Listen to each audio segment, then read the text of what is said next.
ബന്ധപ്പെട്ട വകുപ്പുകളായി കൂടിയാലോചിച്ച് നടപടിക്രമങ്ങൾ നിശ്ചയിച്ച് നടപ്പിലാക്കും. ധനകമ്മീഷന്റെ ശുപാർശകളും നടപടി റിപ്പോർട്ടുകളും സഭയുടെ മേശപ്പുറത്ത് വെച്ചിട്ടുണ്ട്. സർ, അതിവേഗ നഗരവൽക്കരണം സൃഷ്ടിക്കുന്ന പ്രശ്നങ്ങളെക്കുറിച്ച് പഠിക്കാനും പരിഹാര നിർദ്ദേശങ്ങൾ സമർപ്പിക്കാനും അർബൻ കമ്മീഷനെ നിയോഗിച്ചിരുന്നു.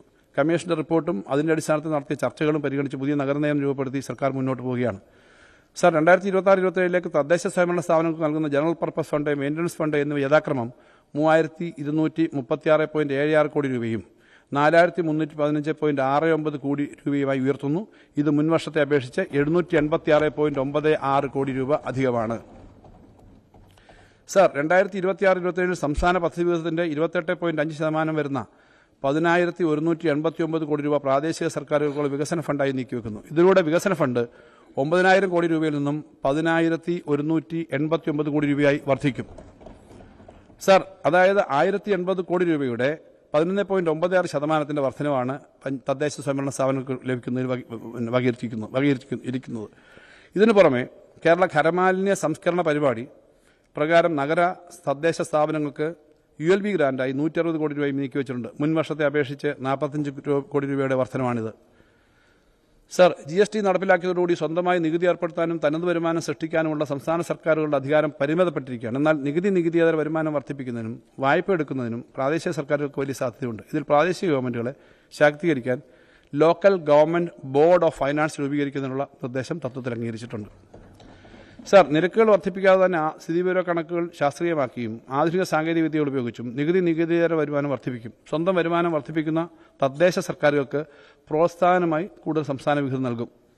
സർ, തദ്ദേശ സ്ഥാപനങ്ങളിലെ ജനങ്ങൾക്ക് പൊതുവെ ഉപകരിക്കുന്ന ആദായകരമായ വലിയ പ്രൊജക്ടുകൾ നടപ്പിലാക്കാൻ മുനിസിപ്പൽ ബോണ്ടുകൾ പുറപ്പെടുവിക്കാൻ മുനിസിപ്പാലിറ്റികളെയും കോർപ്പറേഷനുകളെയും അനുവദിക്കും. അവർക്ക് അതിനാവശ്യമായ സാങ്കേതിക സഹായം നൽകും. ഇതേ ലക്ഷ്യം മുൻനിർത്തി വായ്പ എടുക്കാൻ നിശ്ചിത മാനദണ്ഡങ്ങൾക്ക് വിധേയമായി ഗ്രാമപഞ്ചായത്തുകളെയും അനുവദിക്കും.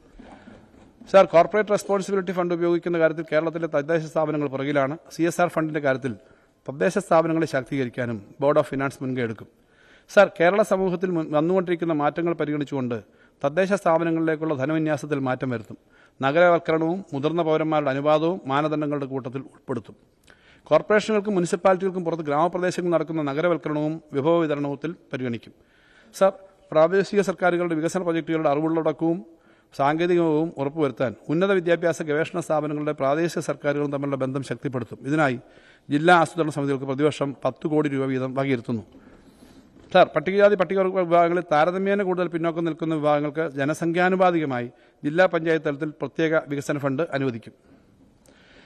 സർ, പ്രാദേശിക ഗവൺമെന്റുകളുടെ ജനപ്രതിനിധികളുടെ ഓണറേറിയം വർദ്ധിപ്പിക്കുന്നതിനുള്ള ഫിനാൻസ് കമ്മീഷൻ ശുപാർശ തത്വത്തിൽ അംഗീകരിച്ചിട്ടുണ്ട്. മെമ്പർമാരുടെയും കൌൺസിലർമാരുടെയും സ്റ്റാൻഡിംഗ് കമ്മിറ്റി ചെയർപേഴ്സൺമാരുടെയും പ്രധാന പാർട്ടികളുടെയും ഓണറേറിയം വർദ്ധിപ്പിച്ച നിരക്കിൽ 2026 ഏപ്രിൽ മാസം മുതൽ നിലവിൽ വരുന്നതിനുള്ള നടപടി സ്വീകരിക്കും.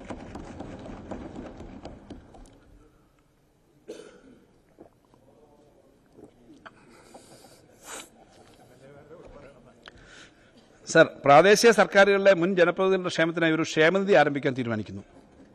2026-27 ക്ഷേമനിധിയിലേക്ക് 250 കോടി രൂപ സമാഹരിക്കും. ക്ഷേമനിധിയിലേക്ക് പണം അടയ്ക്കാൻ പ്രാദേശിക ഗവൺമെന്റുകൾക്ക് സർക്കാർ പ്രത്യേക അനുമതി നൽകുന്നതാണ്.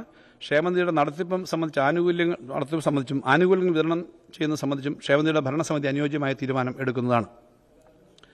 സർ, 2026 കണക്കുകൾ പ്രകാരം കേരളത്തിലെ മുതിർന്ന പൗരന്മാരുടെ എണ്ണം ജനസംഖ്യയുടെ 18.7%. രാജ്യത്ത് ആദ്യമായി വയോജന കമ്മീഷൻ രൂപീകരിച്ച സംസ്ഥാനമാണ് കേരളം. വയോജനങ്ങളുടെ പ്രശ്നങ്ങളും അവരുടെ സംരക്ഷണവും വളരെ ഗൗരവത്തോടെ സർക്കാർ കാണുന്നു. ഇത്തവണ എൽഡർലി ബജറ്റ് എന്ന പുതിയൊരു പ്രമാണം കൂടി ബജറ്റ് രേഖകൾക്കൊപ്പം സർക്കാർ അവതരിപ്പിക്കുകയാണ്. രാജ്യത്ത് ആദ്യമായിട്ടാണ് ഇത്തരമൊരു രേഖ അവതരിപ്പിക്കുന്നതെന്നാണ് ഞാൻ മനസ്സിലാക്കുന്നത്. ഇതോടെ വയോജന ബജറ്റ് അവതരിപ്പിക്കുന്ന ആദ്യ സംസ്ഥാനമായി കേരളം മാറും. കൂടുതൽ വാർത്തകൾക്ക് News 18 Keralam YouTube channel subscribe ചെയ്യുക.